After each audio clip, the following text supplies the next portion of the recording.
we can, then somebody has to help me navigate this thing.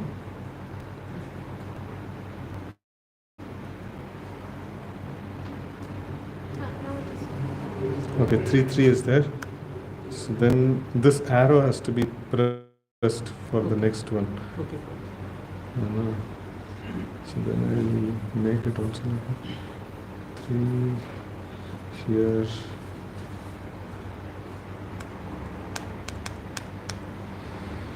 So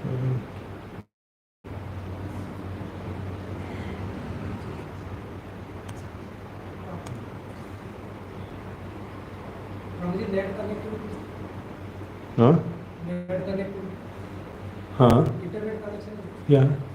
Can you download one small app? Okay. And zoom it. In Google. Zoom it. नहीं नहीं zoom इसी में Zoom आप it, then you can zoom. नहीं इसी में हो जाएगा. So still 6, 7, 8, 9 and 10, 11. Okay. Okay. You can come this side though. Or maybe you can play Kartar. Maybe he can move the cursor.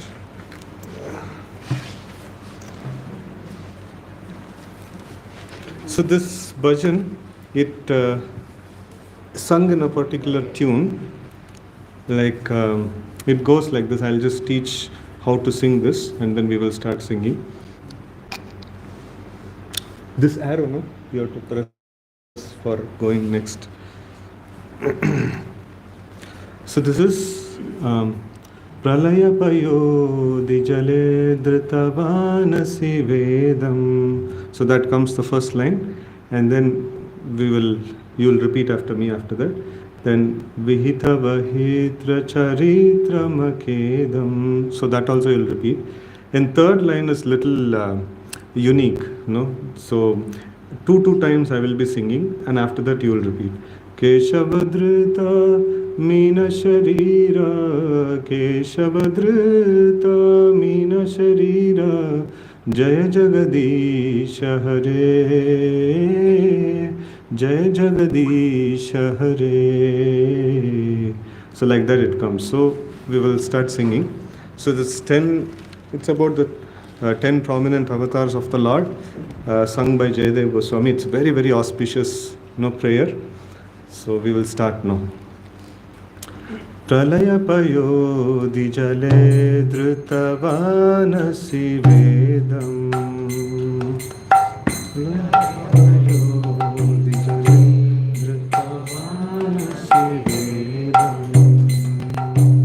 Vihita vahitra charitra makedam. Vihita vahitra charitra makedam. Keshavadrita Meena Sharira, Keshavadrita Meena Sharira, Jai Jagadisha Hare, Jai Jagadisha Hare. Keshavadrita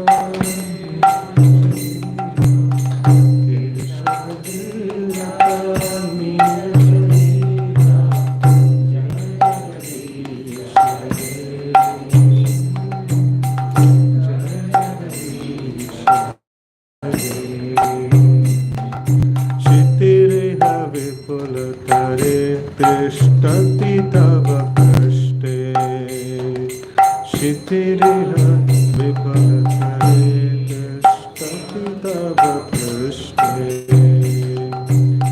Dharani dharanakina chakra garishte, Dharani dharanakina chakra garishte.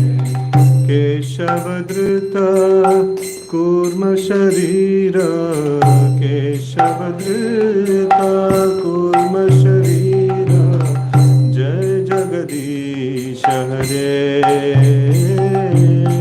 Jai Jagadisha Hare.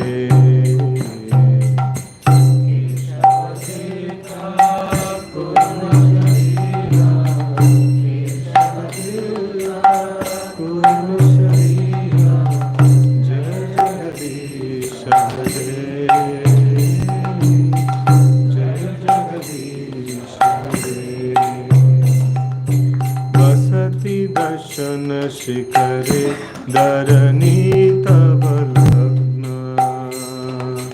वसति दर्शन शिखरे धरणी तव लग्न शशिनि कलंक कलेव निमग्न शशिनि कलंक कलेव निमग्न केशवधृत शुकर रूप केशवधृत शुकर रूप जय जगदीश हरे जय जगदीश हरे केशवधृत शुकर रूप केशवधृत शुकर हरे जय जगदीश हरे तव कर कमल वरे नकम अद्भुत श्रृंगम तव कर कमल वरे नकम अद्भुत श्रृंगम दलित हिरण्यकशिपु तनु भृंगम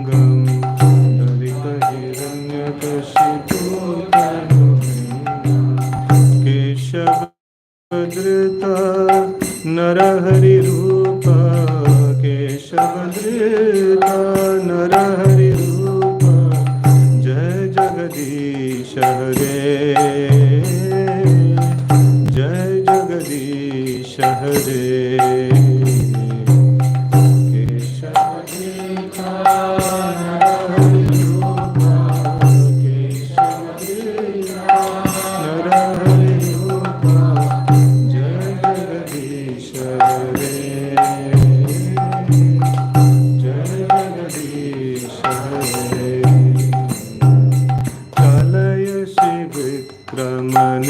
बलिमद्भुत वामन चलयसि विक्रमणे बलिमद्भुत वामन पदनक नीरजनित जन पावन पदनक नीरजनित जन पावन केशवधृत वामन रूप केशवधृत वामन रूप जय जगदीश हरे जय जगदीश हरे केशवधृत वामन रूप केशवधृत वामन रूप जगदीश हरे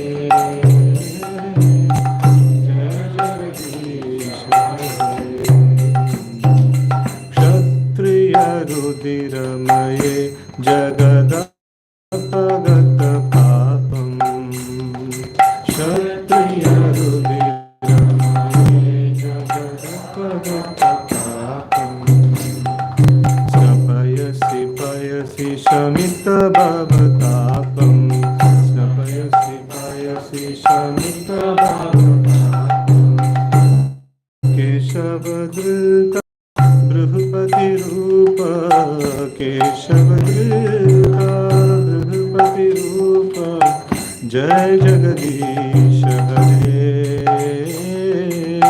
जय जगदीश हरे केशवधृत बृहस्पति रूप केशवधृत बृहस्पति रूप जय जगदीश हरे जय जगदीश हरे वितरसि दिक्षुरने दिक्पति कमन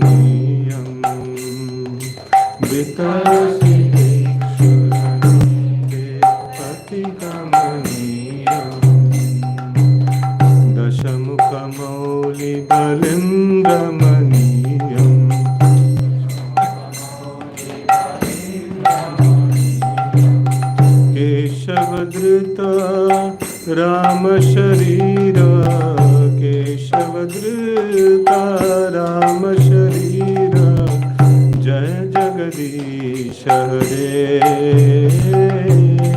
जय जगदीश हरे केशवधृता राम शरीर केशवधृता राम शरीर जय जगदीश हरे जगदीश हरे महसि वपुषि विशदे वसनं जलदाभं महसि वपुषि विशदे वसनं जलदाभं हलहति भीतिमिलितयमुनाभं हलहति भीतिमिलितयमुनाभं केशवधृता हलधररूप केशवधृता हलधररूप जय जगदीश हरे जय जगदीश हरे केशवधृता हलधररूप केशवधृता हलधररूप जय जगदीश हरे जय जगदीश हरे निन्दसि यज्ञविदेरः श्रुतिजातम्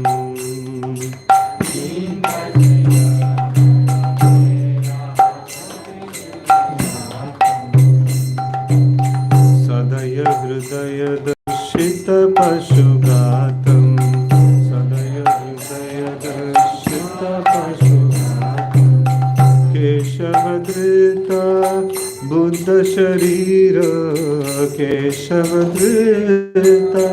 बुद्ध शरीर जय जगदीश हरे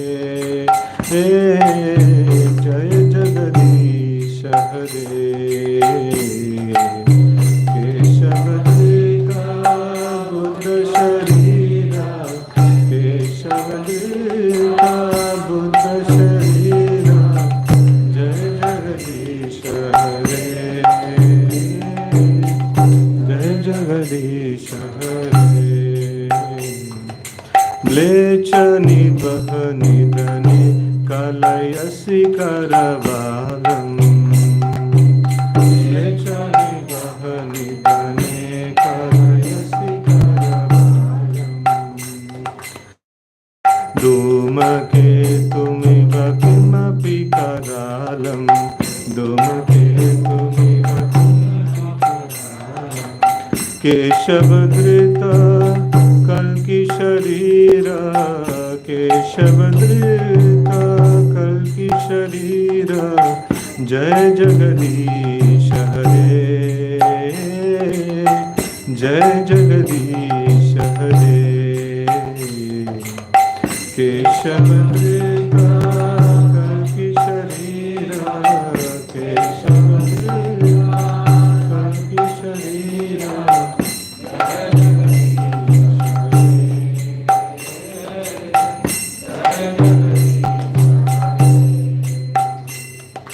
श्री जयदेव कवेरिदमुदितमुदारम् श्री जयदेव कवेरिदमुदितमुदारम् शृणु सुखदं सुखदं भवसारम् शृणु सुखदं सुखदं भवसारम् केशवधृता दशविधरूप केशवधृता दशविधरूप जय जगदीश हरे जय जगदीश हरे केशवधृता दशविधरूप केशवधृता दशविधरूप जय जगदीश हरे Jai Jagadish Hare, Jai Jagadish Hare, Jai Jagadish Hare, Jai Jagadish Hare. Hare Krishna. So this is a very wonderful bhajan. So we will study the meaning of this bhajan. So this I will try to expand as much as possible. It also has a last shloka, which is not in the singing meter. It says Vedan Udhrate Jaganti Vahate Bhugolamubhibrate Dhaityam Dharayate Balim Chalayate Kshatrap Kshayam Kurvate Paulatyam Jayate Halam Kalayate Karunyamatanvate Mlechan Murchayate Dashakriti Krite Krishnaya Tubhyam Namaha.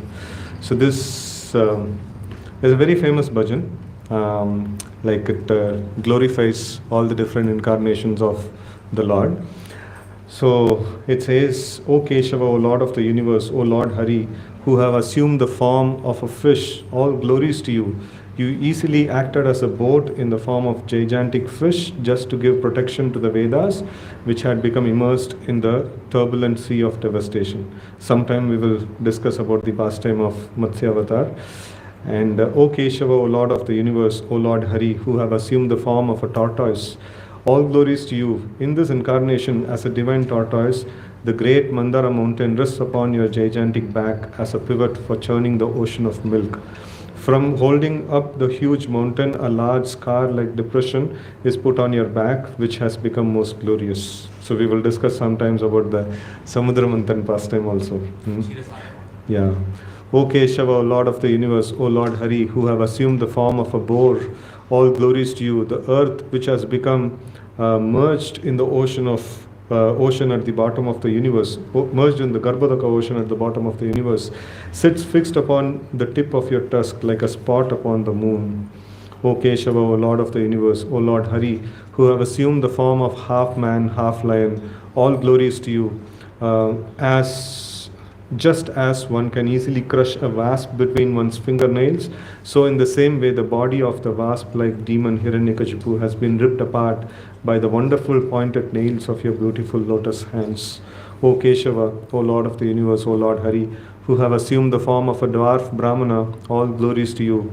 O wonderful dwarf, by your massive steps you deceived King Bali, and by the Ganges water that has emanated from the nails of your lotus feet, you deliver all living beings within this world. So like when Lord Vamana, he's also called as Trivikrama, so who measured the whole universe in 3 steps. So when he was expanding his feet to measure the universe, he cracked open the universal shell, and all the universes are floating in the Viraja. There is the river that divides between the spiritual world and the material world, and through this crack the water actually comes inside, and that washes the feet of Vamana, and it comes down, and Brahma holds it in his Kamandalu. Later on, by the efforts of Bhagirath, Ganga comes down, and Lord Shiva carries in his head, and then it actually flows into all the worlds. So it actually purifies. So that's all credits to Vamana Dev. And O Keshava, O Lord of the universe, O Lord Hari, who have assumed the form of a Brihupati, Parashuram, all glories to you. At Kurukshetra you bathed the earth in the rivers of blood from the bodies of the demoniac Kshatriyas that you have slain. The sins of the world are washed away by you, and because of you people are relieved from the blazing fire of material existence. O Keshava, O Lord of the universe, O Lord Hari, who have assumed the form of Ramachandra, all glories to you. In the battle of Lanka, you destroyed the 10-headed demon Ravana and distributed his heads as delightful offerings to the presiding deities of the 10 directions, headed by Indra. This action was long desired by all of them, who were much harassed by this monster.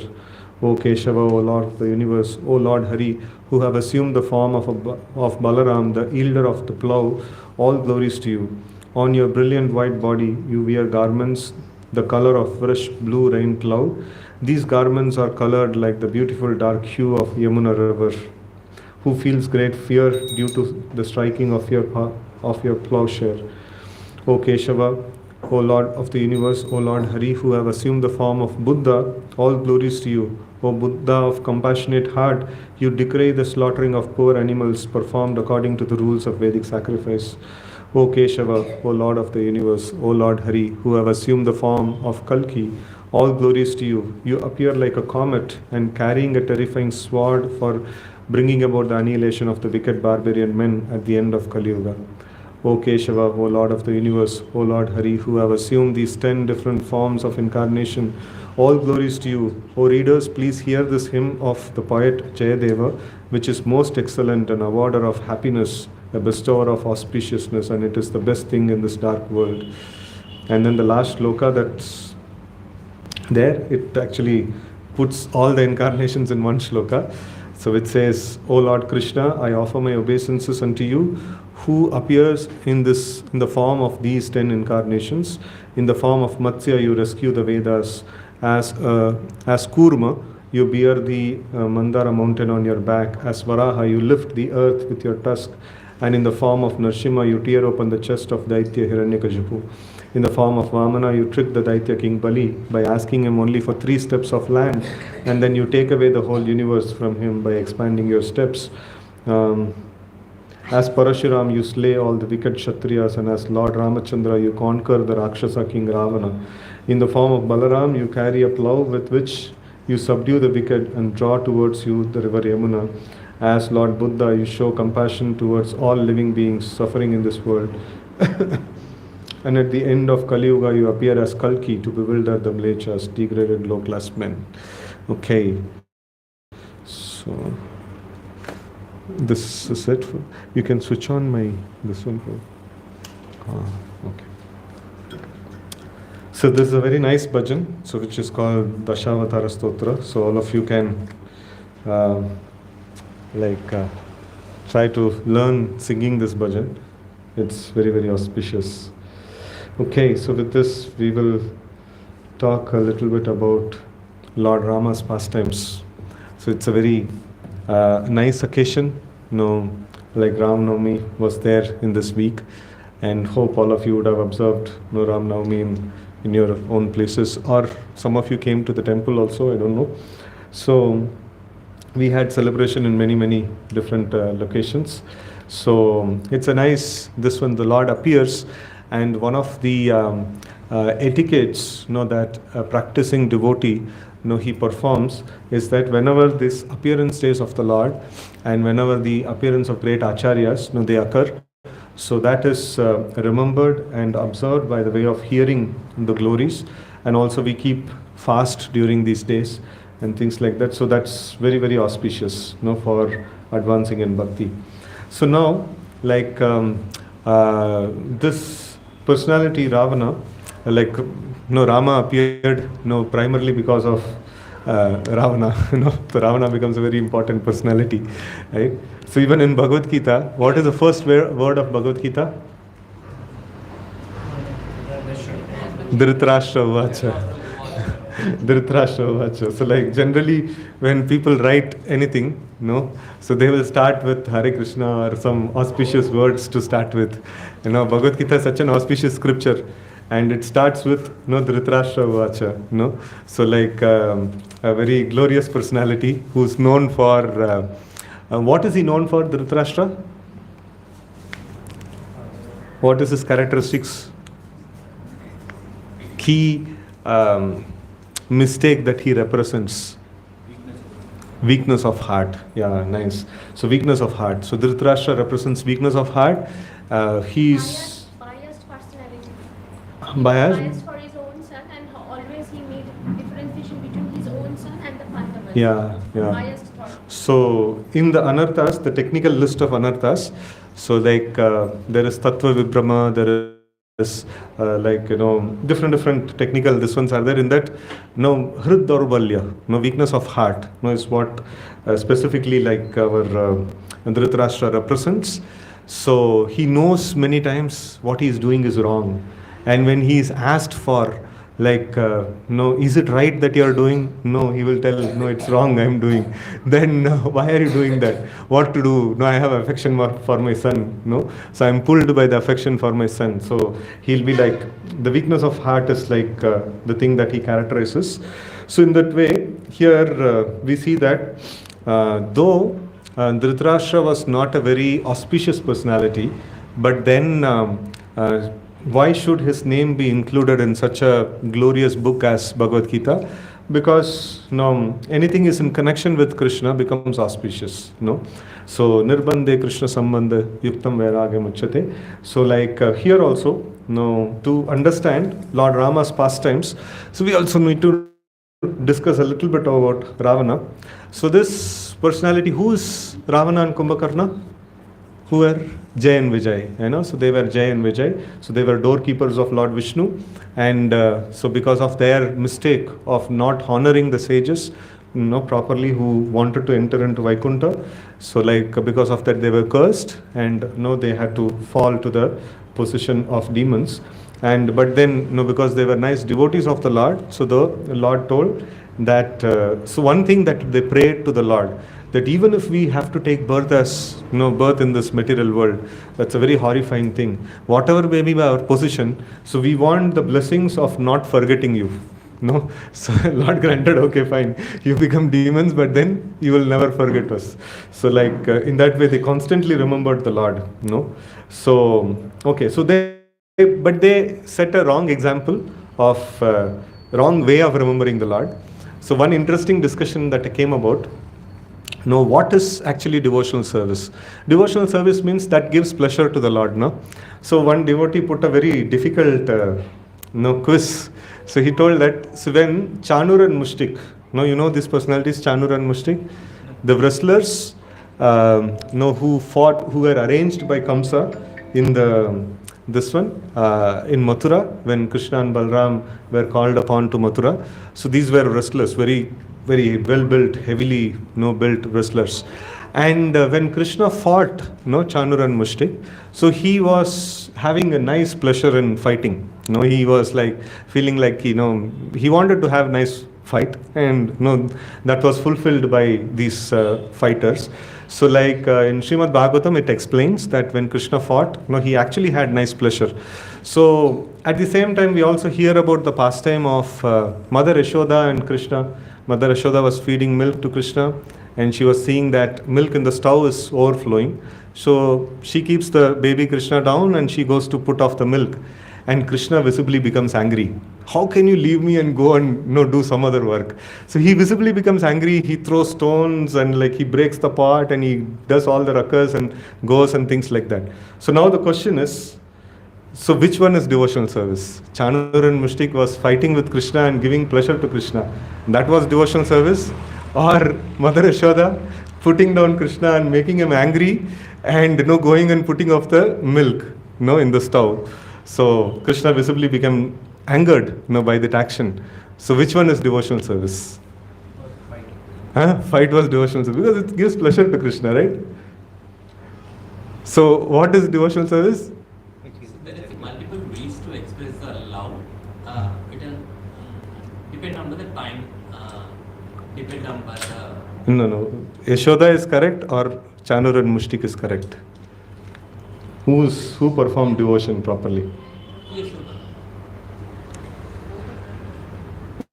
Both of them performed devotional service properly. Nice. At their point of, they have been everyone, they expressing the love. They have been right. No.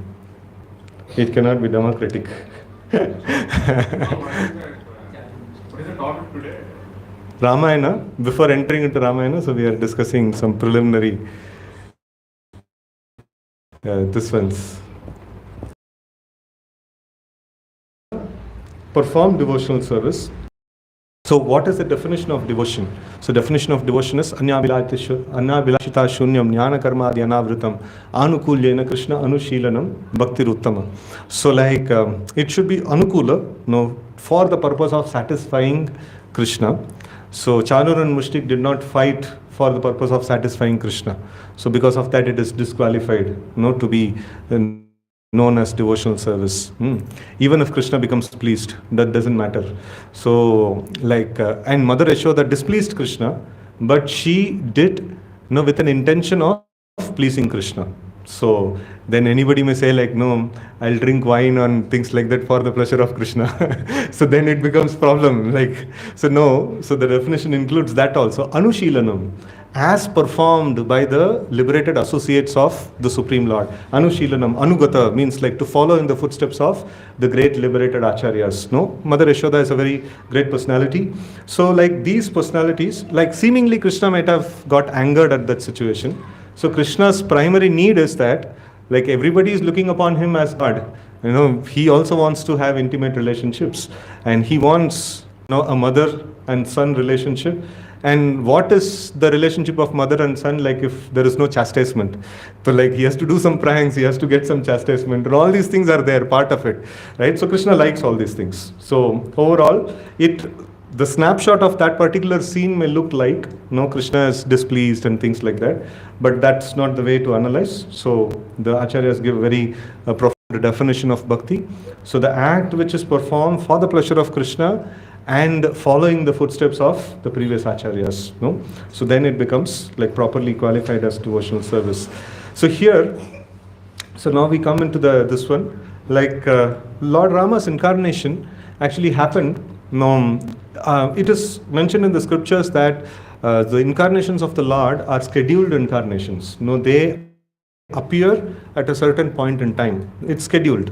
But still, for the Lord to appear, so there has to be some devotees and they pray to the Lord for his appearance. And the Lord answers that prayers and he actually appears. So Lord Rama's appearance was because of Ravana's atrocities. And when Ravana was doing such atrocities, the Devatas, so they went to Lord Vishnu, and they prayed for their deliverance. They prayed for destruction of Ravana, and so they surrendered unto the Supreme Lord, and they prayed for, and the Lord was very happy. So Lord Vishnu was very happy, and he immediately sprang up with all his weapons, and he told I'm so happy that you people have come and you have asked me for this, so I'm ready to grant you this boon. So I will very soon destroy this demon. So this in the Ramayana it is noted that when a living entity, Ramayana, the overall Ramayana, if you see every place, this one concept has been very highly spoken about, that is the aspect of surrender. So so one of the nice shlokas which is also remembered in Ramayana is that Sakrudeva prapannoyas tavasmiti chayachite abhayam sarvada tasmai dadami etad vratam mama. So Lord Rama says, so this is in connection when Vibhishan actually comes to take shelter of Lord Rama. Who is Vibhishan? Ravana's brother. And when he comes to take shelter of Rama, so he is banished from Lanka because he spoke in favor of Rama, and he was banished. So he told to Ravana that no, it's not fair that you have kidnapped wife of another, so you have to return back and things like that. And he glorifies Rama also. So he becomes Ravana becomes little irritated, and then he says that you get lost, you are no more my brother. But then when he comes here, there is so much of discussion that's happening. So there is a meeting, special meeting, for acceptance of Vibhishan. So everybody is asked that, should we accept him or not? He is coming from the opposite camp. What if he's a spy? What if he, just comes and gets to know our strategy and then, spoils the whole show? So, but then, everybody says no. So, but then Hanuman, he says that no, he should be accepted. And then Lord Rama also acknowledges this thing. So it is true that whoever comes and takes shelter of me, I can never turn them off. I definitely will support them, right? So this is one very important thing. Sakrudeva prapannoyas. Prapanna means surrender. And Sakrudeva, even if little bit of surrender, if somebody offers, or even for some small time, if somebody offers surrender, so then Lord Rama says, Abhayam Sarvada, Tasmai, Dadami Etad Vratam Mama. I give them fearlessness, So that is something that's a thing that Lord Rama takes. So when the devatas, when they surrendered to the Supreme Lord and when they requested for a boon, so the Lord was so very happy. When somebody asks or somebody prays to the Lord and then asks for something, so the Lord is very happy. Just like a small child, if he comes and asks the parents, like some things, like the parents lovingly accept that. So in the same way, the Lord is in the mood of a parent, and then he likes his devotees surrendering unto him and requesting him for some prayers. So then, so Lord actually appears for that reason. So now we'll discuss a little bit about Ravana. He was a very, very powerful personality. He got such very powerful boons from Lord Brahma that he would not be killed by many, many different classes of people. So just like Hiranyakashipu also asked for so many different boons. But then Ravana was a little different from Hiranyakashipu. No, he asked that he should not be killed by the devatas, he should not be killed by the Rakshasa or demons and this different kinds of people. But he didn't ask for human beings, like protection from human beings. Why? Because he was eating breakfast, lunch and dinner human beings, so he was not considering them to be such such great people to be asked protection from. So so that was this one. And then he even conquered over Kuvera, and he got the Pushpaka Viman from Kuvera, and then he conquered many personalities, like literally he conquered many personalities in the whole of the universe. And when he was passing by, so their essay, their what is that, plaything or time pass, what they would do is, so they would see that if there is some rishis and sages, they are performing some tapasya or yajna and things like that, they would go and desecrate this one, and they would crush those sadhus and take their blood and flesh and eat and things like that. So this is what they used to do. And once when he was roaming around in the Himalayan ranges, so he saw a beautiful girl sitting and doing tapasya. And he saw that it's all alone, it's an unusual scene, a lady who's performing tapasya in the deep forest. So he goes to that lady, dressing like a nice brahmana, and he asks who are you, why are you here in this lonely forest? And that lady replies that, I am daughter of a great sage, my name is Vedavati, I am the personification of all the Vedas. So I have been sought after by many gods, and but then, so because I am personification of Vedas, I am duly to be wedded with Vishnu alone. I am not to be married by anybody else, and I am to attain Vishnu, I am sitting in tapasya here. And Ravana did not gave any importance to any great personalities because of the strength of the boons that he has got. So and also Vishnu is natural enemy of all the demons. So he laughed it off and said no, nothing doing, so I'm going to forcibly take you. He captures the hair of that girl, and this girl, by her mystic power, she cuts off cuts off her hair, and then she pronounces a curse, saying that now that you have not touched me, so it is not a proper offering to Lord Vishnu, so I will destroy myself, but I will again take birth just to kill you. Just because of my appearance, I will kill you and your whole of the race. Right? So in that way, she pronounces a curse and meditates and invokes a yogic fire and burns to ashes. And Ravana was taken aback by this thing. And then he roams around and he goes to further northern regions of Himalayas, and then at certain point in time, his wonderful Vimana was stopped. He was not allowed entrance into a particular region. So that was Kailash, and there he found Nandi.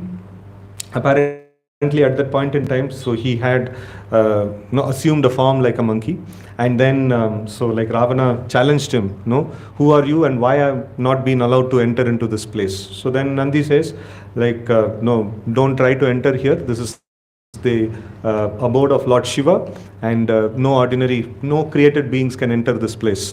This is very private place. So but then Ravana was very he was not at all giving heed to all these things. He wanted to remove the whole Kailash mountain from his path. So he used his 20 hands to plunge into the beneath this one, and then uprooted the whole Kailash mountain.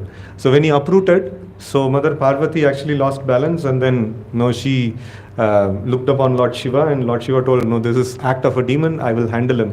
So but then Parvati pronounces a curse at that point in time. She says that because he has frightened a woman, so like a woman will be the cause of his his death and his whole dynasty to be wiped off. And then so that was a curse that she gives.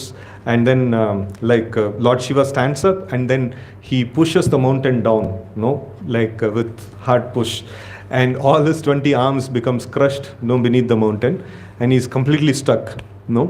And when he's stuck, all his ministers, they actually come to him and they say that, you see, Lord Shiva is a very powerful personality. You cannot meddle around with him like this. So better you offer some nice prayers. And he is also called as Ashutosh. So very soon he can be pleased. You please him by offering nice prayers. And at the time it is mentioned that Ravana is a great Pandit. He knows all the Vedas very nicely.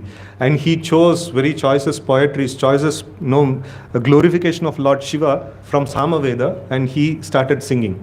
So now this arises a question, what is the meaning, or who's a devotee and who's a demon? It seems like even the demons were very well educated in Vedas. So who's a devotee and who's a demon? What are the similarities between demons and devotees? What all could be? So now here we just saw that a demon can be a well educated person in the Vedic Shastra. It's possible, quite possible. So what other similarities could be there between devotees and demons?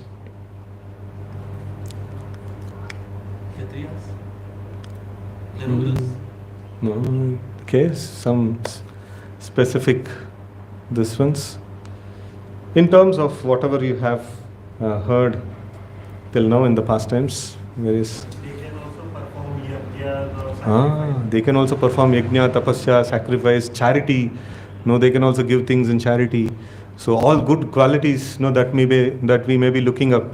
So sometimes people find it very difficult to accept Karna as a demon. So he's like Danveer. He did so many good things and things like that. So, but then if you know the previous life of Karna, he was a demon called Sahasra Kavacha.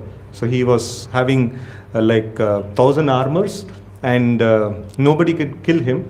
If anybody can happen to penetrate one of his armor, so they will die.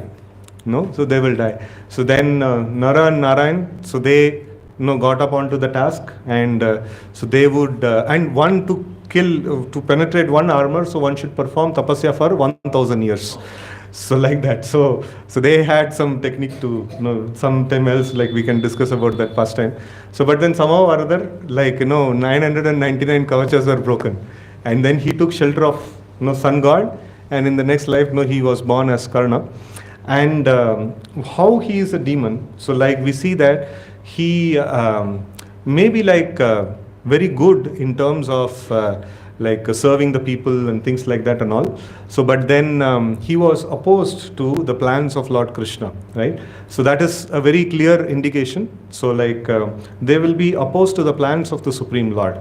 So and we'll see that Hiranyakashipu, one of the very powerful demon, so when Hiranyaksha was killed, all his family members were grieving. So at the time exactly he spoke this ones of Bhagavad Gita.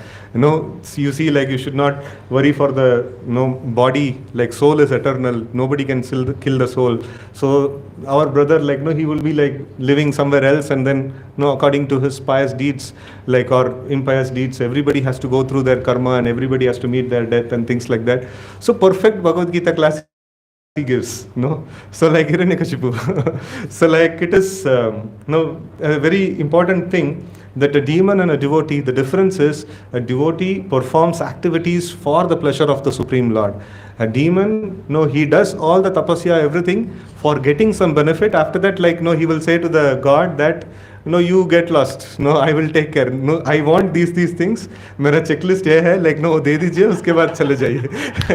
I will take care of myself after that, right? So that is the demon. And devotee means like he will be always under the shelter of the Lord, right? So I want your favor. I want to be engaged in your service. I want to please you. No, that's the main purpose, right?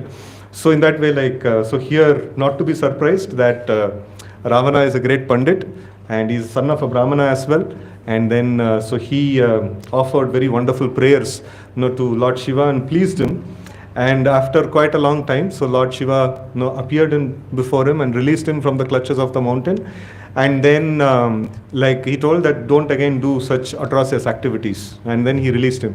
And then Ravana told, if you are at all pleased with me, so then please give me your Pashupatastra.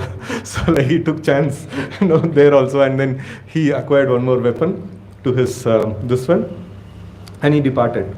And then on his way back, he went to the kingdom of Ayodhya, which is even at that time, so it was the capital of whole of the world. And so there was a king called Anaranya, who was a predecessor of Lord Rama. And so he waged a battle against that king, and that king tried his best. So but then Ravana is quite a very difficult person to fight with. So then this Ravana defeats him in the battle. And then just before he dies, Ravana actually speaks very ill about him and speaks very ill about his family dynasty and things like that. So then this dying king, he could not tolerate, and then he pronounced a curse saying that you are speaking so bad about my family and my dynasty. So a person, another king who's born in the same dynasty will come and kill you. So but then Ravana did not have much value for human words. In fact, he came to fight with some humans just as a time pass, as before seen, like he would eat them for breakfast, lunch and dinner. So he was not considering it worth to fight with humans also. So sometimes as a plaything they would fight with humans. Otherwise, they were dealing with some higher powers. So then after that he goes to heavenly planets, and then there he wants to fight with some powerful gods. So but then nobody is ready to fight with him. Everybody is like already pre-surrendered. So but then he goes to the gardens, the beautiful gardens over there, and he forcibly molests Ramba. And Ramba actually says that she is wife of Nalakuver, whose Nalakuver is a son of Kuvera, and Kuvera is brother of Ravana. So she says that I'm just like your daughter, you're supposed to protect me, so you should not do like this. But then he doesn't heed that. And later on, Nalakuver actually gives pronounces a curse to him, saying that once again, if he forcefully rapes any women, so immediately he would die. So then, so these are all things that he actually curses, that he actually accumulates. So in fact, so this is like Ravana's acts, if we see, though he may be very powerful and skillful in many things, So but then he always got only curses. He never had any good reviews anywhere. So all his reviews were bad. So it is very essential that either we are powerful or we are normal, or whether we are skillful or we are not. So it doesn't matter. We always require the blessings of great personalities. You would see in the pastimes of Lord Rama. So Lord Rama is very powerful personality. He is a great personality. So when he is taken by Vishwamitra, for killing of the Rakshasas and things like that, so he would Vishwamitra would say, now I'll give you great weapons. I will give you the mantras of great weapons. Nothing is unknown for Lord Rama. He is the Supreme Lord. But then he would humbly worship the sage, and he would follow the sage and things like that. And the sage himself knew that he is Supreme Lord. So but still, as a service, he is doing all these things to Lord Rama. So we see that great powerful people who are actually properly situated, so they would always accumulate blessings from devotees, blessings from people. So the arrogance means it is going to be a problem. It's like Ravana, though he was so powerful, but he was arrogant and proud. So that is of no use actually, right? So humility and respect and things like that always protects. Even for powerful people, it always protects, right? So okay, so now with all these things, when all these things are happening, So the devatas, as I mentioned before, so they approached Lord Vishnu and they prayed for for the death of Ravana, and Lord Vishnu agreed for it, and then so Lord Vishnu appeared. No, he agreed, and he wanted to appear. So when this was happening, so there is a nice description of the dynasty of Lord Rama is given. So Raghuvamsha or Surya Vamsha. So that is given. So this is so one of the sons of Lord Brahma is Marichi, and his son is Kashyapa, and Kashyapa and Aditi. So they begot a son called Vivaswan. Who's Vivaswan? Sun god. Yeah, Vivaswan Manave Praha. So in Bhagavad Gita it comes 4th chapter, right? And then from Vivaswan comes Shradadeva Manu, so that is, otherwise he is called as Vaivashavata Manu, so the Manu born from Vivaswan. And in his dynasty, the great king like Ikshvaku, he was born, and then later on Katvanga Maharaj, Dirghabahu Maharaj, and Rahu, Aja, and Dasharatha. So like this, many great personalities actually took birth in this great dynasty. And Dasharatha, as the name says, he was victorious over all 10 directions, and he was like very powerful king. So, and he ruled over the kingdom of Ayodhya, and then when he was ruling over, the dharma was flourishing like anything, right? So in our literature that we have read in school days, so it is mentioned, some wonderful qualities about great kingdoms are mentioned. So like one of the this one says one of the kingdom is described as, like in the kingdom, so ordinary household lady, so she is taking care of the grains in the home, like drying the grains in the sun or something like that. And when some birds or something comes, she throws off some golden ring to show off the birds. So that shows the opulence of the kingdom, and that shows the piety of the king. The piety of the king used to be glorified in these ways. How opulent the kingdom is. Like if there is so much of, you all might have heard about the story of there was untimely death of a Brahmana's son, and then the Brahmana goes and petitions the king, what kind of a ruler you are, in your presence, in your rule like this, untimely death is happening, before the father son is dying. So these are all things like people would question the king. So if if the king is pious, these kind of things would not happen in the kingdom. So there will not be poverty, there will not be drought and things like that. So this is all question mark on the king. So when Dasharatha was ruling, it is mentioned that all the 4 legs of dharma, so that is dharma, artha, kama and moksha, like all of them were flourishing very nicely. So people were all nicely following the varnashrama dharma, and the sadhus who were practicing like asceticism, they were very nicely flourishing. So everything was going on very nicely. There were no enemies to attack him, but only one defect is, what is the defect of Dasharatha? Not having child. So then he consulted his minister, so Sumantra, and he thought that he should perform an Ashwamedha Yajna. And then Sumantra, he speaks to Dasharatha in confidence, and he says that I have heard from Sanat Kumaras, speaking to the Devatas in private. So I've heard their conversation. So they told that there is a very powerful son of Kashyapa called Vibhanda. And this Vibhanda will give birth to a son, very powerful son called Rishyashringa. And this Rishyashringa, he is such a powerful sage, and he can perform very miraculous activities. So once there will be a drought in the kingdom of Anga,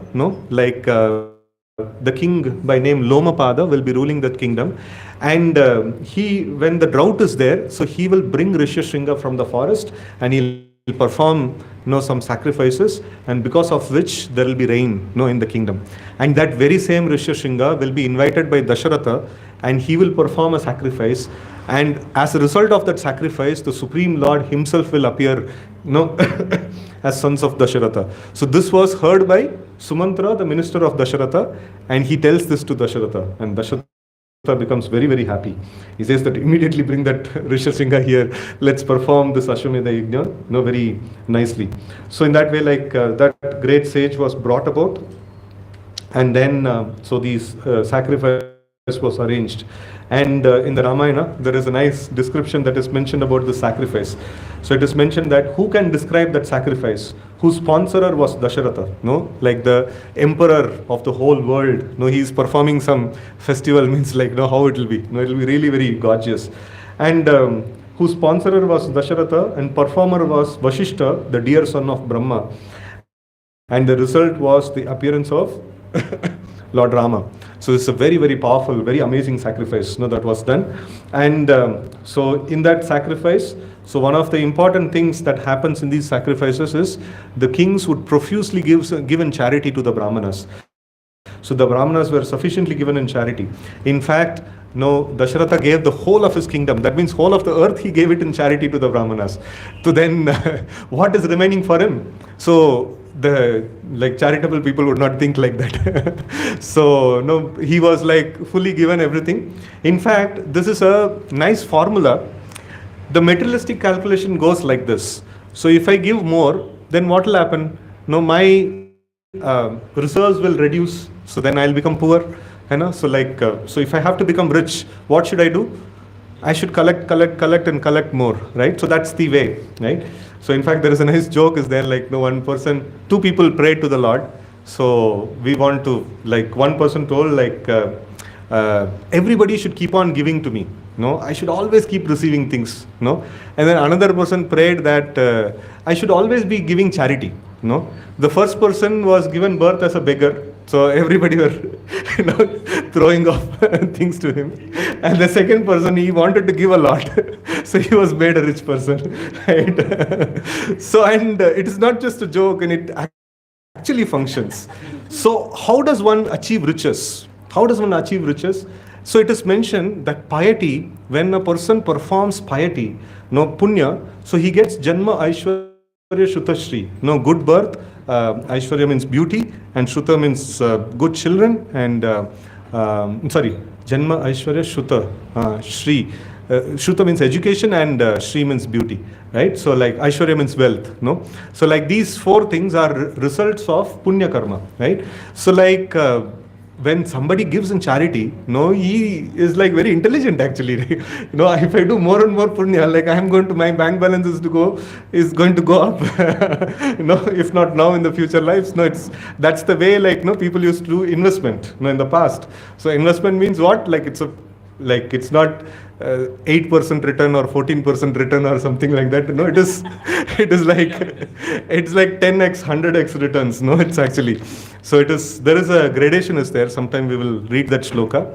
If charity is given to a Vaishnava, what kind of returns comes? If charity is given to a learned Brahmana, what kind of return comes? If charity is given to an ordinary person, what kinds of returns comes? So there is a lot of spiritual economics is there in terms of the charity.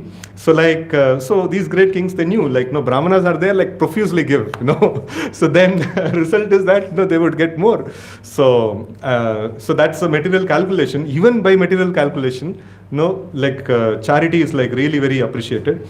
So even otherwise, a spiritual minded person like Dasharatha, so he was naturally feeling that Brahmana should possess things. He was naturally profusely giving all the things, and the Brahmanas, they were telling the thing of Brahmanas is they would always maintain themselves in poverty. So whatever they receive, dana pratigriya, whatever they receive, whatever they can use it for that day, they will use it, and rest of it they will give it back in charity. So now a king cannot be given charity. So even in Mahabharata also, so many times this kind of discussions come that Duryodhana says that what is that, when that 5 arrows that were made by Bhishma, so Bhishma, and then Arjuna was sent for asking for a boon from Duryodhana. And that time Duryodhana says, if you want a share in kingdom, I'm ready to give. So but Kshatriyas would not accept kingdom like that. They would not accept charity like that. So they would, if they want to possess something, they would fight and rightfully get it. They would not accept charity. If somebody says no, ठीक है ले लो, ऐसा नहीं लेने वाला क्षत्रिय. So that is one of this ones. But then they say, okay, fine. So now we are the owners of the world. So Brahmanas told, we are the owners of the world. We appoint you as the king. So again they put Dasharatha back as the king. And this was very well known. All the kings in the past, they would always consider the Brahmanas as the rightful owners of everything, and they would act as a servant of the Brahmanas. They would rule as a servant of the Brahmanas.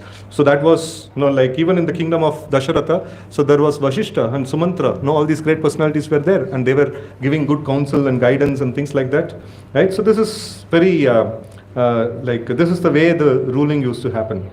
And then the Brahmanas blessed Dasharatha profusely, like whatever you are aiming for, may it come true, may it become perfect, And then, so then Devatas, like as the result of the sacrifice, so the Devatas, they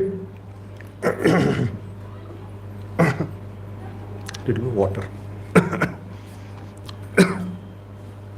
So as the result of the sacrifices, the Devatas very pleased, they were very pleased, and they appeared personally over there, in the sacrifice. So then, then Rishishringa, the priest who was performing the sacrifice, so he was requesting the Devatas that King Dasharatha is a very, very pious king, and he has the desire to get sons. Please, give him blessings, so that he may get incomparable, very famous, very strong, powerful sons. May he be blessed with. So then the Devatas also bless him. So then after successful execution of the tapasya, the sacrifice, so 4 illustrious personalities, before that, a very shining personality emerges from the Yajna-kunda, and he brings in sweet rice in a golden pot, and then he offers it to King Dasharath. And so he says that, this sweet rice will be cause of very wonderful sons to you. So then king divides, this sweet rice into different parts, and he gives it to his wives. So 3 wives. Who are the 3 wives of Dasharatha? Kaushalya, Kaikeyi, and Sumitra. 3 are there. And now it's a little bit of mathematics. You should all tell the percentage right. So half of the sweet rice was given to Kaushalya. And then remaining whatever is there, so in that half was given to Sumitra, and then remaining whatever was there, in that half was given to Kaikeyi, and remaining was given to Sumitra. Last portion remaining. So what percentage went to whom? 50 to Kausalya, 25 to each. No. 50 to Kaushalya, right? So again I'll tell you. No? 50, 25? Okay. So Sumitra got 25 plus 12 and a half, and Kaikeyi got 12 and a half. Like that. Where's the remaining 25? You put 50 plus 25 plus 12 and a half and 12 and a half, right? So like that, half, like that it goes. And it's just a little bit of taxing of brain. So now after that, this one, Brahma also orders, various devatas to take birth as powerful vanaras, monkeys. So and Indra becomes Vali, and then Surya becomes Sugriva, and many great personalities, they all take birth to assist in the pastimes of the Lord. So in this way, this is the appearance of Lord Ramachandra is about to come. So now with this, we will actually study few shlokas from Srimad Bhagavatam, which describes the pastimes of Lord Ramachandra. Okay, so this is 9th canto, 10th chapter. I will just take you through few important shlokas in this.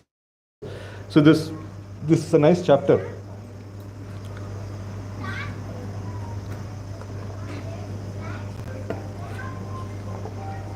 ask a question? Yeah. How much is it true that Dasharatha had a daughter named Shankha? Is it true? I'm not sure. Here it's talked about only the sons. He didn't have any sons too. So here it's mentioned Tasyapi Bhagavan Yesha Sakshat Brahmanyo Harihi Amsham Shena Chaturdhagat Putratvam Pratitat Surahi Rama Lakshmana Bharata Shatrugna iti Samjaya. So this is mentioned, being prayed for by the demigods, the Supreme Personality of Godhead, the Absolute Truth Himself directly appeared with his expansions and expansions of the expansions. Their holy names were Rama, Lakshmana, Bharata and Shatrugna. These celebrated incarnations thus appeared in 4 forms as the sons of Maharaj Dasharatha. So here it is mentioned as expansions and expansions of expansions. So this is, in the technical terms, they are called as Kala or Amsha. So so sometimes they are called as portions of portions also. Sometimes the Lord is, like Krishna is called as Purna Purushottam Bhagavan, and then like other incarnations may be called as a portion of the Lord and things like that. So but how do we understand the Vishnu Tattva? It's a very important, this one. It's just like if there is moon is there, and if there is a partial moon, so is it that moon is cut to pieces? Is the moon is cut to pieces? No. A certain section of the moon is visible to us and certain section is not visible to us. In the same way, when the Lord appears and if he displays all his qualities, so then he is known as Krishna. And if he chooses to withdraw certain qualities and display only certain set of qualities, it's the same person. Vishnu Tattva means it is the same person, who displays different sets of qualities at different times. Right? So this is like portions or expansions and things like that when it comes. So we should understand it's the same person, but then he chooses to display different sets of qualities. Just like if we go to the temple, we wear a certain kind of a dress. If we go to a party, we wear a different kind of a dress, marriage or someplace. And if we go elsewhere, office or something like that, we have different dress code. So in the same way, the Lord, to perform different pastimes, he takes different forms, in different moods. That's how the Lord actually expands. So, this is very nice. Like the Lord, appears in different forms. In Brahma Samhita, there is a nice literature which is mentions, Advaitam Achyutam Anadim Ananta Rupam Adyam Purana Purusham Navayavvanam Cha. So Vedeshu Durlabam Adurlabam Atma Bhakto Vindamadi Purusham Tamaham Bhajami.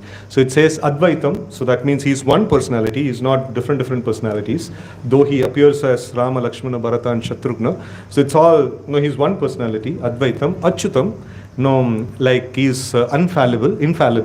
And then Advaitam Achyutam Anadim, he doesn't have any source. He is the source of everything. Anadim, Advaitam Achyutam Anadim, Ananta Rupam. He has many different forms. So this is, Advaitam means one and Ananta Rupam means many. So all contradiction gets resolved in the personality of the Supreme Lord. So he is one person, but still he can expand into many forms, right? And then it is also mentioned that Ramadi Murtishu Kala Niyamena Tishtan Nanavataram Akarod Bhuvaneshu Kintu Krishna Swayam Samubhavat Paramapamanyo Govindamadi Purusham Tamaham Bhajami. So this is like Ramadi Murtishu, starting with the incarnation of Lord Rama, there are many incarnations. Sometimes people have the idea how many incarnations of the Lord are there? 10 incarnations. So but then it is mentioned as Ananta Rupam, or Sanana Avataram. As there are waves in the ocean so that many number of incarnations are, that is also smaller number. Lord has unlimited number of incarnations, right? So these are all called as Vishnu Tattvas, and they are equally powerful. They are not different in their power and capacity, right? And then Tasyanu Charitam Rajan Rishibit Tattva Darshibi Shrutam Hi Varnitam Bhuri Tvaya Sita Pater Muhuhu. So it is mentioned, Shukadeva Goswami is telling to Parikshit, "O Parikshit, the transcendental activities of Lord Ramachandra have been described by great saintly persons who have seen the truth. Because you have heard again and again about Lord Ramachandra, the husband of Mother Sita, I shall describe these activities only in brief. Please listen." So this is what is that? In Srimad Bhagavatam, so concise version of Ramayana is given. Just in one chapter, the whole summary of Ramayana is given actually. So that chapter we are going through now. So here. So but we will not be able to complete even this. It is just a small this one. So but some essential teachings, some essential lessons that needs to be understood. So I thought of focusing on those things today. So here, Prabhupada is telling in the purport about a phenomena of modern Rakshasas, Do we have any Rakshasas like Ravana in modern days? Huh? Everyone Yeah. has completely involved with Okay. They're camouflaged, but they're Camouflaged, but they are there, yeah. So Prabhupada is writing about those Rakshasas. Modern Rakshasas posing as educationally advanced merely because they have doctorates. They tried to prove that Lord Ramachandra is not the Supreme Personality of Godhead, but an ordinary person. Now, we know so many modern authors, they write books on Ramayana, Mahabharata, and all the Vedic literatures, and then they safely give a clause in the beginning saying that all these what we are writing is just a fiction. It's just play of our imagination. So, don't feel bad. So, if we write anything about their family like that, will they be peaceful? And whatever they are writing about the Rama and Krishna and things like that. So, if we write about them, so they will file a defamation suit. So, we should actually file a defamation suit upon all of them. Right? So, this is like modern Rakshasas. So they try to comment upon these sacred literatures. So here, when Shukadeva Goswami is telling, he's telling that you have heard from Rishibi Tattva-darshibi. So Tattva-darshi means what? the future.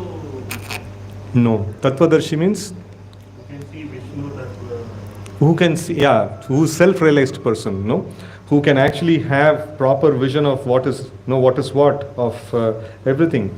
So one should hear from Tattva-darshi. It is not that we hear from anybody and everybody. Like in India, though, it is very common.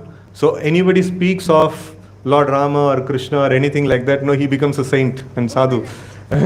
Overnight they become saint and sadhu. That is not the case. That's why we discussed this discussion that similarities between a devotee and a demon. So a demon can also be like in a saffron clad robe and demon can speak about Krishna and Rama. So demon can be expert in the scriptures and things like that. So that doesn't mean that he's a devotee. A devotee means he is looking for pleasing the Supreme Lord. Whatever the Lord desires, I must execute that. So a demon means he's doing all this gimmicks just to get popularity for himself or just to get mileage for himself and things like that. So, but not a devotee. A devotee, he has no other purpose other than the purpose of the Supreme Lord. Right? So then Prabhupada writes, but those who are learned and spiritually advanced will never accept such notions. They will accept the descriptions of Lord Ramachandra and his activities only as presented by Tattva-darshis. So those who know the absolute truth. In Bhagavad Gita 4:34, the Supreme Lord says, Tad vidhi pranipatena pariprashnena sevaya upadekshanti de jnanam jnaninas tattva-darshina.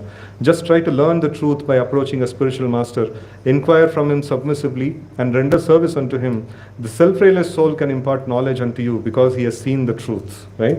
So that kind of tattva-darshis is the persons from whom the subject matter has to be taken. Why? Because the subject matter or the name of the Lord, it has to be invoked in a particular way. Right? So Tattva-darshis, they know how to invoke the presence of the Lord without committing offenses. Right? So, but as described by Srila Prabhupada, the modern Rakshasas, so they say that Ram is just a historical person. And probably we can take some good lessons from there, and there are certain bad things also Lord Rama did, and things like that, and also these kind of things, it becomes very, very detrimental for one's devotion, right? And then one nice shloka, which talks about entire Ramayana in one shloka. So this is very amazing shloka. Gurvarte tyakta rajyo vicharanat anuvanam padmapadhyam priyaya Panisparsha Kshambhyam Mrijita Pata Rujo Yo Harindhranu Jabhyam Vairupya Churpanakya Priya Viraha Rusharopita Bru Vijramba Trastabdhir Baddasetu Khaladhava Dahana Koshalendro Vatannaha. So this is a nice translation. To keep the promise of his father intact, Lord Ramachandra immediately gave up the position of the king and accompanied by his wife Mother Sita wandered from one forest to another on his lotus feet, which were so delicate that they were unable to bear even the touch of Sita's palms. The Lord was also accompanied by Hanuman or by another monkey Sugriva, the king of the monkeys, and by his own younger brother Lord Lakshmana. both of whom gave him relief from the fatigue of wandering in the forest. Having cut off the nose and ears of Shurpanaka and thus disfiguring her, the Lord was separated from Mother Sita. He therefore became angry, moving his eyebrows, and thus frightened the ocean, who then allowed the Lord to construct a bridge across the ocean. Subsequently, the Lord entered the kingdom of Ravana to kill him like a fire devouring a forest. May that Supreme Lord Ramachandra give us all protection. Right? So this is one nice shloka. Another shloka also is there, like which is in relation to protection. So I'll chant. No, kindly try to repeat after me. Vishwamitra dvareyena Marichadya nishacharah Pashyato Lakshmanasyaiva Hata nirrita pungavah. So this is a nice prayer, seeking the Lord for protection. So it says, in the arena of sacrifice performed by Vishwamitra, Lord Ramachandra, the king of Ayodhya, killed many demons, Rakshasas and uncivilized men who wandered at night in the mode of darkness. May Lord Ramachandra, who killed these demons in the presence of Lakshmana, be kind to give us protection. Right? So just like the Lord Ram killed so many demons, so in the same way, the Lord may kill the unwanted desires and give us protection from the material nature. Right? So after this, there is one nice shloka. We will just study that shloka and then we will finish today's session. So this is in the same chapter, the shloka number 20. So 9, 10, 20. So it says, it's a very nice observation that is made on Ramayana. It says the Angada and other commanders of the soldiers of Ramachandra faced the elephants, infantry, horses and chariots of the enemies and hurled against them big trees, mountain peaks, clubs and arrows. Thus the soldiers of Lord Ramachandra killed Ravana's soldiers, who had lost all good fortune because Ravana had been condemned by the anger of Mother Sita. So here there is a nice observation that comes. The soldiers of Lord Ramachandra, recruited in the jungle, were all monkeys and did not have proper equipment with which to fight the soldiers of Ravana, for Ravana's soldiers were equipped with weapons of modern warfare, whereas the monkeys could only throw stones, mountain peaks and trees. It's amazing comparison. So this Ravana's force was very, very powerful actually. And it was only Lord Ramachandra and Lakshmana who shot some arrows. But because the soldiers of Ravana were condemned by the curse of Mother Sita, the monkeys were able to kill them simply by throwing stones and trees. There are two kinds of strength, Daiva and Purushakara. Daiva refers to the strength achieved from the transcendence, that is by the blessings of the Lord. And Purushakara refers to the strength organized by one's own intelligence and power. The transcendental power is always superior to the power of materialist. Depending on the mercy of the Supreme Lord, one must fight one's enemies even though one may not be equipped with modern weapons. Therefore, Krishna instructed Arjuna, Mam Anusmara Yudhyacha, think of me and fight. We should fight our enemy to the best of our ability, but for victory we must depend on the mercy of the Supreme Personality of Godhead. Amazing shloka, no? So it says that if a person walking in the path of dharma, even though he may not be very powerful, even though he may be weak in terms of his strength and things like that, but if he's favored by the Lord, even by throwing stones, Rakshasas and demons can be killed. That's how this very important factor has been taken into account. And this Daiva and Purushakara, or the strength achieved by the blessings of the Lord and strength achieved by one's own intelligence and power and things like that. So the blessings of the Lord, the strength achieved by the blessings of the Lord is more powerful. It can actually act wonders. So that is a very important lesson actually that we get from here. So with this, we pause today's discussion. Any questions is there? So we can discuss for a few minutes and then we'll divide into the groups. And before, how Ravana became a king, great Pandit. Ravana became a great Pandit. He is the son of a Brahmana. He's so Kashyapa's son, not Kashyapa's son. Vishrava. Vishrava. That is also there actually.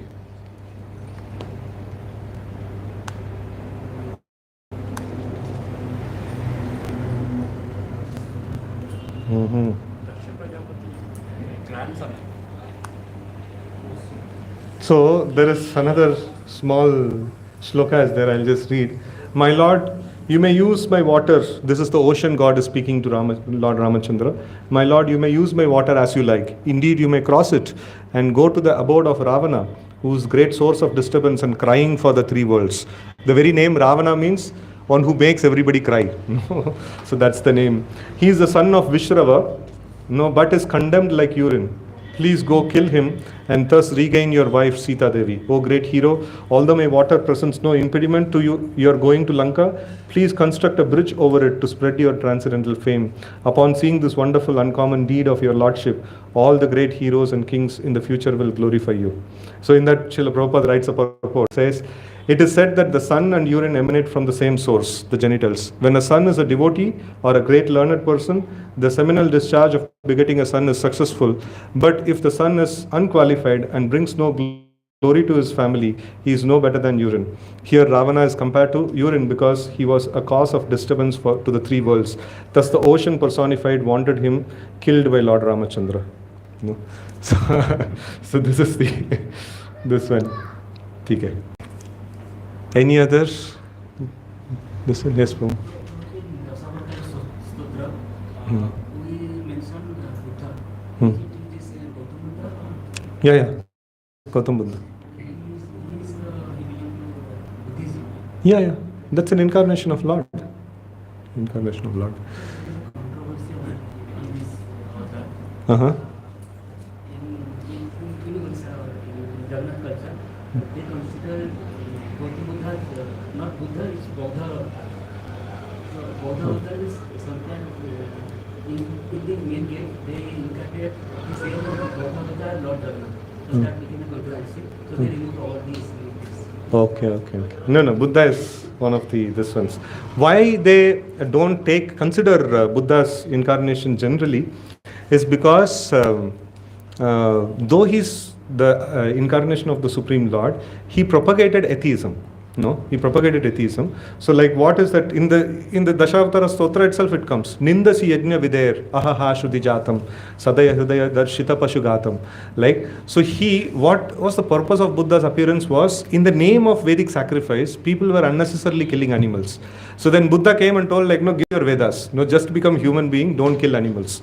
So because he rejected the Vedas, so the religious people, so they don't accept Buddha's philosophy, but they accept him as an incarnation of the Lord. That was a need of the hour that needs to be done. Now people were wrongly using the Vedas, so Buddha had to tell, like, no, stop it, no, like, no need of using any Vedas, like, no, just become like ahimsa, no. So like he preached about ahimsa, which is a lower dharma, no, like that. Prabhuji, I have a question regarding this Ashwamedha sacrifice. So once, so I wanted to know in detail, like, if the horse is sacrificed, then it's killed. Hmm. Then it is not an offense like an animal. Yeah. So that is also mentioned that in Kali Yuga these things are prohibited. Ashwamedam, Gavalambam, Sanyasam, Falafaitrikam, Devarena, Sutotpatti, no, Kalo Panchay, Vivarjayet. No, these 5 things are not allowed in Kali Yuga. But these sacrifices, when it is performed, so these animals which are sacrificed in the sacrificial altar would, visibly in front of their eyes, would get another birth, from the sacrificial altar. So the priest would be so powerful to bring back, resurrection would happen in front of people, So that is a test of the mantras, that they are chanting. So like it is not like slaughtering for, like food or something like that. So this is like successful execution of sacrifices would result in auspiciousness to that animal also and to the performer also. An additional question to it, one of my other religion friend, I would say, he was asking that all the sacrifices are done. It is similar to their one of, I'll not name the religion, but one of their great festivals like that. So he was trying to prove that people at that time also used to eat non-veg like that. It was not for eating non-veg. It was Not for eating non-veg. So what would happen to the body which is dead? Like that would be consumed in the yajna, and it would again the soul would again take another body and then it come out. So that was this one. It was like magical performance. So even for that matter, if you take Christianity, there is so much rules and regulations, for consuming meat. Like on certain days you cannot consume and things like that. So if it is something that is allowed, why the religion is putting restriction?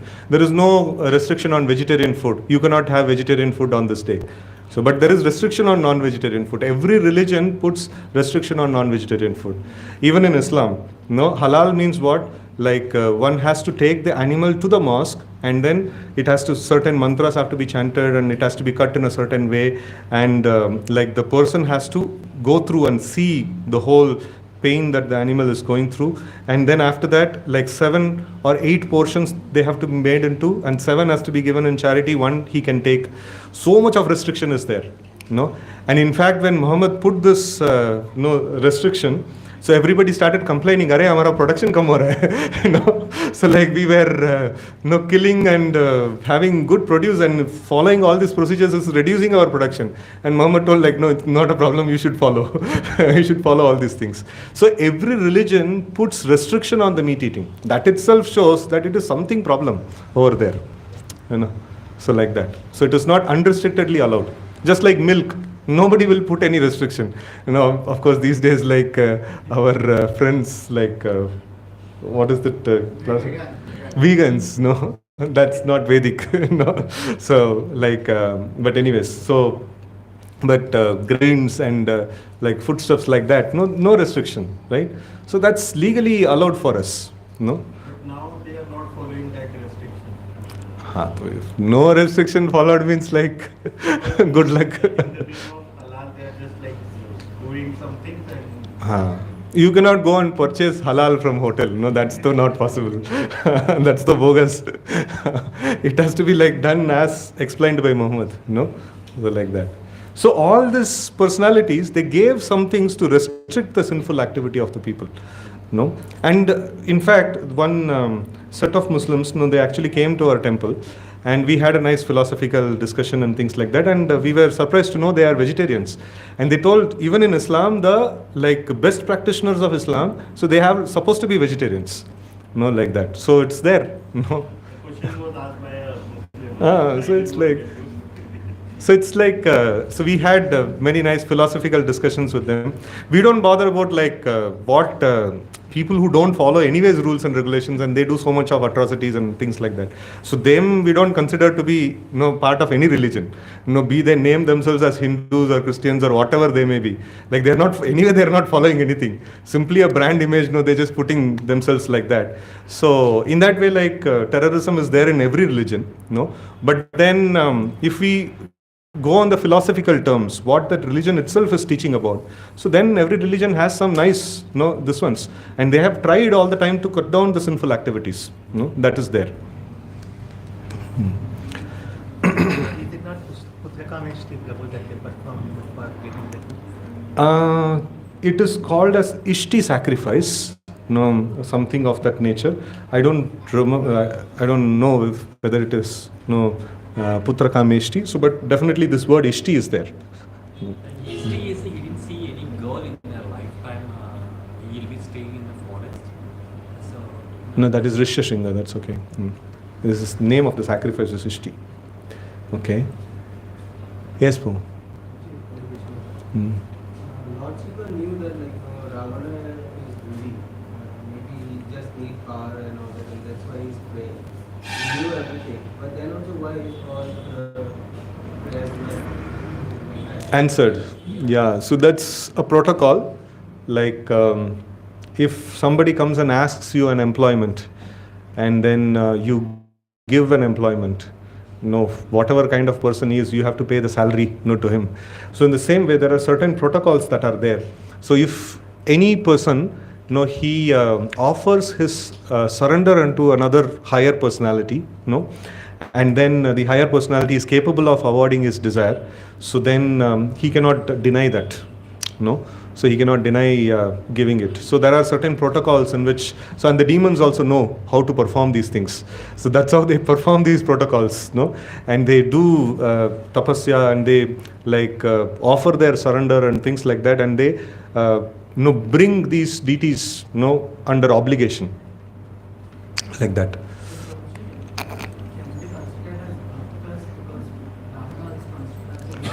Bhakta means what? Who can be called as a devotee? No, somebody is told that somebody is devoted to the cause of, like what is that? Finishing the water crisis in Bangalore. No? So what will be this one? He will be working for that cause. He will not have any personal desire, right? So here he is like praying to Lord Shiva, he is offering his surrender, he is pleasing him, and all these things are there. But finally what he wants is, he wants his own benefit, right? So he is like a customer, to a shop. Like in a shop, a customer goes and he pays sufficient money for a product. So then he gets the product, He is not a devotee, he is a businessman. In fact, this very discussion comes when like Prahlad, he was given, like when Lord Narasimhadev becomes pleased with Prahlad, and then Narasimhadev wants to offer some benediction to him. He says like, no, what do you want? You tell me, unrivaled kingdom or great wealth or all the mystic powers and everything. Like, no, I'm very pleased with you. No, I'm ready to give you everything. And Prahlad says, my Lord, don't make me like a businessman. I have not worshipped you, for getting all these things. No, I am just your servant and I like to worship you. That's all, right? So, that's how, Prahlad actually reciprocates. So in general, like whoever worships and performs tapasya, they cannot be termed as a devotee. Devotee means a person who does all these things and finally like he is interested in the interest of the deity whom he is worshipping. But Ravana cannot be like called as a devotee of Lord Shiva because he is not devoted to the cause of Lord Shiva. Right? He is devoted to his own cause. That is why he is a demon. Devotee means he is devoted to someone else's cause. Then he becomes a devotee. Like that. So what about Sibi Chakravarti? So he worshipped and he didn't take from himself. He is a demon. How can No, Shibi Chakravarti is not a demon. He's not a demon. No. Because this comes from the root of Prahalada, the grandfather. Yeah, I don't know much about that hierarchy, means family tradition, but Sibi Chakravarti is a nice devotee of the Lord. That's what he didn't from the same only. He didn't take for himself personally. Yeah. When these demons like Hiranyakashipu, Ravana, when they know all the things and people, don't they know what is good, what is bad and all? So this is a nice question. Knowing what is good and what is bad in itself is not sufficient. So one should also be inclined to do what is good. So sometimes people know what is good and what is bad and they're inclined to do wrong things. So that is demons. So demons, it is not out of ignorance that what is good and what is bad. It is out of willful transgression of things.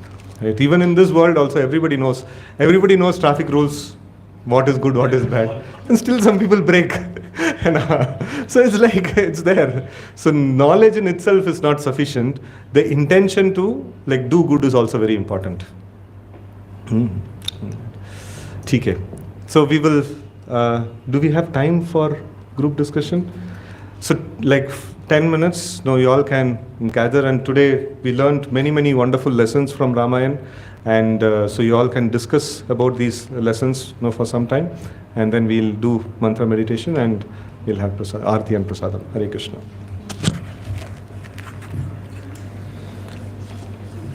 So quickly you can list down the list of lessons, and 5-6 minutes for discussion, and another 3-4 minutes for sharing those wonderful points with others.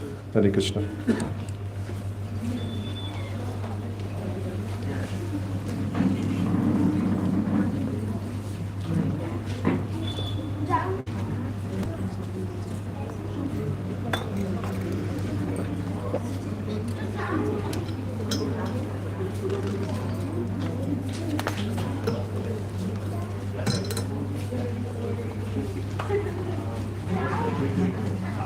president over and he makes it